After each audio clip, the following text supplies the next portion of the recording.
নমস্কার, আশা করি আপনারা সবাই ভালো আছেন। আমার এই ভিডিও যেখান থেকে দেখছেন সবাইকে নমস্কার জানাচ্ছি। শুরু করছি তুলা লগ্নের জুন মাসটা কেমন যাবে।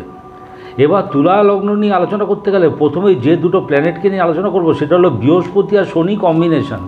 বৃহস্পতি 1 মেতে তুলা লগ্নের অষ্টমে অর্থাৎ বৃষে গমন করেছেন, ওখানে বছরখানেক থাকবেন। আর শনি 6 এপ্রিল বৃহস্পতি নক্ষত্র ধরে নিয়েছেন এবং 3 অক্টোবর পর্যন্ত বৃহস্পতি নক্ষত্রে শনি থাকবেন, পূর্ব ভাদ্রপদ নক্ষত্র 25 নম্বর নক্ষত্র। তাহলে দুটোর কম্বিনেশন করে কী রেজাল্ট হবে। প্রথম কথা, বৃহস্পতি হলো 3rd লর্ড এবং 6th লর্ড। 3rd হাউস থেকে কী দেখি, আমাদের ছোট ভাই বোন, আমাদের প্রতিবেশী, রাইটিং স্কিল, এসব দিকে হাত দেখি, এগুলো দেখি, যোগাযোগের মাধ্যম, মিডিয়াম, এইসব জিনিস দেখি। আর 6th হাউস থেকে কী দেখি, আমাদের শত্রুতা, বাধা, বিঘ্ন, এগুলো সব দেখি, ঝামেলা, ঝঞ্ঝাট, মায়ের ছোট মামা মাসি এইসব দেখি, রোগ ভোগ দেখি। আচ্ছা, 3rd লর্ড অষ্টমে পড়ে গেলে কি হবে। প্রথম কথা, কোনো কমিউনিকেশন রিলেটেড কোনো টেনশান হতে পারে, হাতের গণ্ডগোল, হাতে চোট, হাতে আঘাত, হাত নিয়ে সমস্যা, এগুলো হতে পারে। কোনো প্রতিবেশী সমস্যা দেখা দিতে পারে, ছোট ভাই বোনের সঙ্গে রিলেশনে ফাটল ধরতে পারে, এগুলো হতে পারে। ষষ্ঠপতি অষ্টমে, এটা একটা বিপরীত রাজযোগ। আপনার অবস্ট্রাকশন, আপনার ঝামেলা ঝঞ্ঝাট যেগুলো, সেগুলো বিনাশগত হইল, এটা হচ্ছে মানে বোঝায়। এবারে শনিটা দেখুন, বৃহস্পতি নক্ষত্র ধরে নিয়েছে, শনিটা হচ্ছে চতুর্থপতি পঞ্চমপতি। চতুর্থ স্থান থেকে বিদ্যা দেখে, বিদ্যা, মা, মানসিকতা, এগুলো সব দেখে, বন্ধু বান্ধব দেখে, মন দেখে। আমাদের 5th হাউস কি, আমাদের মেধা, আমাদের মেরিট, আমাদের ট্যালেন্ট, আমাদের ক্রিয়েশন, ইন্টেলেক্ট, এগুলো দেখে। বৃহস্পতি যে রেজাল্টটা দেবে, শনিটা তো বৃহস্পতি নক্ষত্রে, শনির সঙ্গে জড়িয়ে দেবে। গৃহবাড়ি সংক্রান্ত ঝামেলা বিনাশগত হবে। মায়ের সঙ্গে যদি কোনো ডিফারেন্স থাকে, ওগুলো কেটে যাবে। বন্ধু বান্ধবের সঙ্গে কোনো ডিফারেন্স থাকলে কেটে যাবে, ওগুলো ঝামেলাগুলো কেটে যাবে। তা 4th লর্ড ষষ্ঠপতি নক্ষত্রে, 5th লর্ডও ষষ্ঠপতি নক্ষত্রে। মিনিংটা বোঝায় কোনো অবস্ট্রাকশনের জায়গায় নিজের মেধার প্রকাশ বা বিদ্যা, ওই রিলেটেড বিদ্যা। যেমন ধরুন কোনো রিপেয়ারিং জব, কোনো সার্ভিসিং জব, যে জিনিসটা অবস্ট্রাকশন হয়েছে, খারাপ হয়ে গেছে, ওটাকে সারিয়ে দেওয়া। যে কোনো বিরুদ্ধ পরিবেশ, সেখানে আপনার মেরিট অ্যাপ্লাই করে সেখান থেকে বেরিয়ে আসা।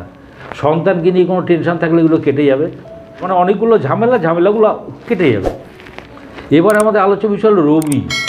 রবিটা 15 জুন পর্যন্ত বৃষে আছে। এবার রবি হলো একাদশপতি অষ্টমে। ইন্স্যুরেন্স ক্লেম পাওয়া, মেডিক্লেম, এলআইসি, যেটাই বলুন, ইন্স্যুরেন্স ক্লেম পাওয়া, ড্যামেজের জায়গা থেকে প্রাপ্তি, এবং এটা মোটামুটি 15 জুন পর্যন্ত এইসব ব্যাপারগুলো হবে। তারপরে দেখুন রবিটা চলে আসছে মিথুনে 15 জুনের পরে। ভাগ্যপ্রাপ্তি, কোনো সরকারি স্বীকৃতি বা আপনার অনার বৃদ্ধি পাবে। দেখুন ওখান থেকে দৃষ্টি পড়ছে কিন্তু 3rd হাউসে।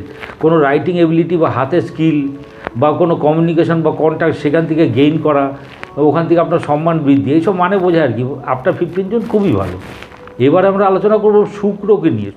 শুক্র হচ্ছে লগ্নপতি এবং অষ্টমপতি। শুক্র 12 জুন পর্যন্ত বৃষে রয়েছেন। এবার দেখুন লগ্নপতি অষ্টমে, মানে শারীরিক কোনো পীড়া, অসুবিধা, আঘাতপ্রাপ্তি, এগুলো হতে পারে। কিন্তু অষ্টমপতি অষ্টমে, ষষ্ঠ, অষ্টম, দ্বাদশপতি যে ভাবে থাকে সেই ভাবটাকে নাশ করে। তো অষ্টমপতি অষ্টমে মানে অষ্টম ভাবটাকে নাশ করবে। আপনার যত টেনশান, যা হচ্ছে টেনশান, আপনার সংশয়, ভয়, ভীতি সব কাটিয়ে দেবে। এটা একটা বিপরীত রাজযোগ, এক্সট্রাঅর্ডিনারি রেজাল্ট। একটা যেমনি বললাম ষষ্ঠপতি অষ্টমে একটা বিপরীত রাজযোগ, আবার অষ্টমপতি অষ্টমে এটা আরেকটা বিপরীত রাজযোগ। দুটো বিপরীত রাজযোগ হচ্ছে। তাহলে শুক্রের রিডিংটা যা ড্যামেজিং আসপেক্ট, ওগুলো অফ হয়ে যাবে। আফটার 12 জুন অষ্টমপতি পড়ে যাচ্ছে নবমে। যারা রিসার্চ ওয়ার্ক করছেন তাদের সেইখান দিয়ে গেইন করা, এই ব্যাপারগুলো আসছে। যারা অষ্টমপতি নবমে, মানে আরেকটা মিনিং যেটা হলো, সেটা হচ্ছে আনএক্সপেক্টেড ওয়েতে গেইন করা, ভাগ্যোদয় যেটাকে বলে। এবং দেখুন ওখান থেকে 3rd হাউসে দৃষ্টি দিচ্ছে, কারোর সঙ্গে কমিউনিকেশন হওয়া, কন্ট্যাক্ট হওয়া, ও ওখান থেকে গেইন করা। আরেকটা ব্যাপার যেটা আবার বলছি, হাত নিয়ে সাবধান, হাতে কোনো ছোট আঘাত লাগতে পারে, হাত নিয়ে সমস্যা হতে পারে। তা আফটার 12 জুন শুক্রের রিডিংটা খারাপ না। এবার আমাদের আলোচ্য বিষয় হলো বুধ। বুধ হলো 14 জুন পর্যন্ত উনি রয়েছেন বৃষে। বুধ হলো নবমপতি এবং দ্বাদশপতি। এবারে দ্বাদশপতি অষ্টমে, দেখুন ওখানে বৃহস্পতির সঙ্গে বুধ বসে যাচ্ছে। এটা ফার্স্ট কথা যেটা বলবো, পায়ে চোট আঘাত। বৃহস্পতি কিন্তু পায়ের কারো, পায়ে চোট আঘাত লাগার প্রবল সম্ভাবনা। এবং নবমপতি অষ্টমে যে আনএক্সপেক্টেড ওয়েতে ভাগ্যোদয় বা আনএক্সপেক্টেড হ্যাপেনিংস, তার মধ্যে দিয়ে গেইন করা, এইসব ব্যাপারগুলো আছে। এবারে আফটার 14 জুন বুধটা চলে আসছে নিজের ঘরে, 9th হাউসে। নবমপতি নবমে খুবই স্ট্রং, নিজের ভাগ্য নিজে গড়া এই টাইপের মানে বোঝায় আর কি। থার্ড হাউসে দৃষ্টি পড়ছে, কোনো কমিউনিকেশন তার মধ্যে দিয়ে গেইন করা, এই ব্যাপারগুলো আসছে, খুবই ভালো।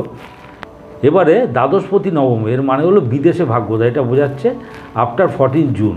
সুতরাং বুধের রিডিংটা খারাপ না, সব ঠিকই আছে। এবার আমরা আলোচনা করব মঙ্গলকে নিয়ে। 1 জুন উনি গমন করছেন মেষে, নিজের স্বক্ষেত্রে। মঙ্গল কি সেকেন্ড লর্ড এবং সেভেন্থ লর্ড।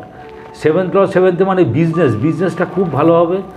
কর্মস্থানে উচ্চপদ প্রাপ্তি, সেভেন্থ হাউসকে আমরা কী বলেছি, টেন্থ, কর্মের কোনো স্পেসিফিকেশনের জায়গা, কাজের জায়গাটা খুব ভালো হবে। এবং দেখুন সেকেন্ড লর্ড সেভেন্থে মানে বিজনেসের থেকে অ্যাসেট গেইন করা, এই ব্যাপারগুলো হবে। কারোর সঙ্গে সম্পর্ক গড়ে উঠতে পারে, সম্পর্ক গাঢ় হতে পারে, এই ব্যাপারগুলো হচ্ছে খুবই ভালো। কোথাও যাত্রা, কোথাও গমনাগমন, আত্মীয় কুটুম্ব, আত্মীয় স্বজনের সঙ্গে যেতে পারেন, এই ব্যাপারগুলো হচ্ছে। তা ওভারঅল ব্যাপারটা যেটা হলো যে জুন মাসটা শুক্র অনেকগুলো প্রবলেম কেটে যাবে, মানে প্রবলেমগুলো আছে যেগুলো এক্সিস্ট করছিল ওগুলো কেটে যাবে। ভিডিওটি ভালো লাগলে লাইক, শেয়ার, সাবস্ক্রাইব করুন। সবাই ভালো থাকবেন, নমস্কার।